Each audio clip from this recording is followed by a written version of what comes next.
ଏଇଟା ଯେଉଁ ଆପଣମାନେ ଦେଖୁଛନ୍ତି यार उच्चता कम से कम 1100 फुट तलू जो ऊपर पर्यटन आम अच्छु 1100 फुट तले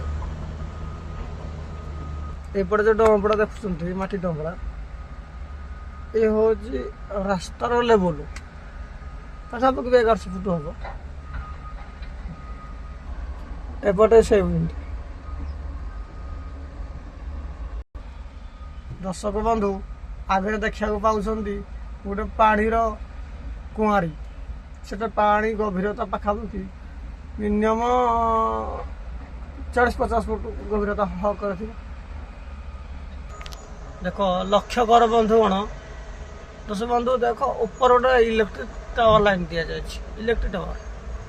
मैंने से हूँ माटीर लेवल मैंने सेठू देखु बर्तमान देखु एपर्यंत खोला जाए